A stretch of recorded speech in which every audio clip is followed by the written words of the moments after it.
Today's eMoney tip of the week is on the year-end spend versus year-end save feature inside of eMoney Advanced Planning. It's really important to state here that eMoney Advanced Planning software is a cash flow based financial planning software. So let's talk about this feature and how to access it. So what I'm going to do here is I'm going to hop in our sample client here, Pam and Jim Helpert. I'm going to click under reports, and I'm going to go under a cash flow report to show and illustrate what this is, why it's important. Once I'm under this cash flow report for this client, I'm going to click under total expenses. It's important to state here too, a cash flow report, this is the key report inside of eMoney. Because essentially what the software is doing is running this report every single year, and then when it Monte Carlos, it's just going to Monte Carlo some of the return assumptions. And when you turn a button on and off, it's just going to return some things inside here. So this is really the brains behind the operations, if you will, of eMoney. So we're going to click here on living expenses now that we've drilled down at. Any blue feature on here, you can always drill down further. And what you're going to see is the living expenses, which you might be used to from seeing on Basic Facts. But it's also going to have this other column called Spend Year-End Savings. Now this Spend Year-End Savings column is really important because I put for the sample client a pretty egregious amount. You're probably not going to see a $65,000 difference. But what this is showing is after every expense is taken effect, insurance, taxes, any special expenses like an education or a healthcare cost in a certain particular year in retirement. Once all those are taken into factor, and also any type of planned savings or forced savings are taken effect, there's a difference between the income, which is inflows, versus the outflows. So it's got to do something with this. In this particular case, we're saying it's going to spend this. So essentially, this client has $66,000, $83,000, $84,000 of money that's going towards nothing. Now, if your client is saving this money, you're going to try to put it somewhere else. I would tell you, and what we like to do is we like to keep this up here because we like to have this conversation. Where's this money going? Let's find a home for it. If we're spending it, let's create an item under living expenses to account for the spending. If we're saving, let's create a forced saving, because now we can talk about where we save this money and how to better save this money. To me, this is usually a feature of poor budgeting or inaccurate cash flow analysis. So it's a great way to have a conversation with a client because you can show them the impact really quickly by turning this on and off. So let's talk about what this might look like in this particular client. So we could go into this client and we go under plans, and we're going to go under this decision center under alternatives because we've already built this out for this particular client.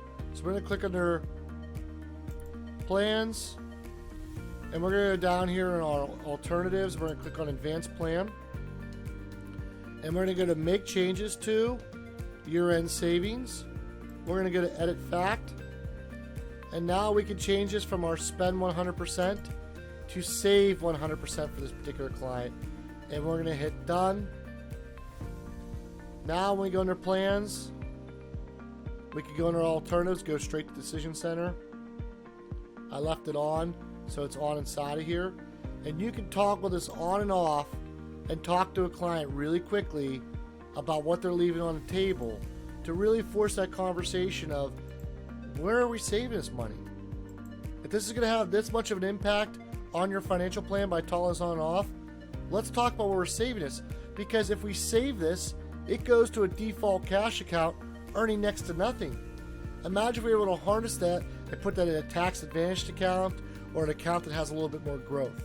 So that we really love to have this as a spend the year-end cash feature to drive those conversations. And a lot of times, quite frankly, it's going to be off just a little bit because the client hasn't caught those extra features.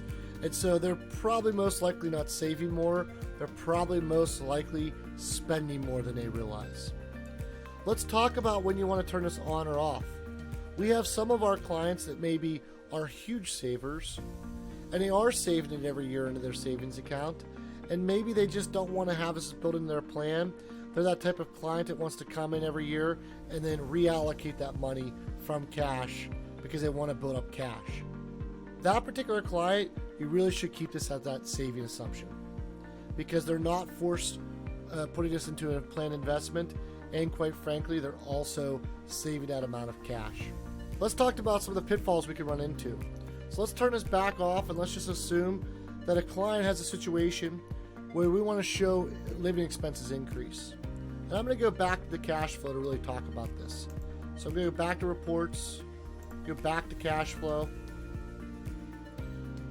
and I'm going to show you inside here under the total expenses, and then we're going to come here to living expenses. What if you want to say the client buys a car, and let's say they have cash flow for 4 years that's lower? Is that really going to affect this report? No, because this $66,000 is already being spent. This $83,000 is being spent. So if you create additional expenses in those particular years, it's literally not even going to change the report around. So again, let me talk about that. You increase this living expenses from $68,000 to $90,000. Well, that's not going to eat up this $83,000 deficit, so it's going to change the amount of this year-end spending, but it's literally not going to change anything. So this can be really frustrating a lot of times in Monte Carlo. So a lot of times when you're building out a plan, you might want to turn that valve on and off as you're building things out in Monte Carlo, because you'll click a button, you're like, this doesn't move anything at all. And the reason why is because you usually have a large number inside of here. So how do we turn this on and off for a client? This is one of the ones where we're going to have to go in advanced facts. If you follow any of my other eMoney tip of the weeks, I love to stay in basic facts. That's how we communicate with clients, so we want to stay in there as much as possible. Unfortunately for this one, you're going to have to go into advanced. You're going to come down here to where it says savings and transfers. You're going to click on that, and you're going to click on year-end savings. And that's where you can turn this on or turn this off. Now, how do you put this as a default? That's where you're going to want to go here to settings. You're going to come down here to year-end savings, and you can change this as a default. On our team, we always like to keep it as spend as a default because we think that's what drives the conversation. This is a great feature, and we think it's one of the things that makes a cash flow based software like eMoney extremely powerful for you and your clients. But it's also something that can lead to a lot of problems if you don't fully understand it. We hope this tip helped educate and empower you to do more plans for your clients so that you can impact more lives through financial planning. If you have some great tips we don't know about, we'd love to hear about them. If you have a better way of doing what we just showed you, we'd love to hear about that, because we are a noble profession, and together we can elevate the profession.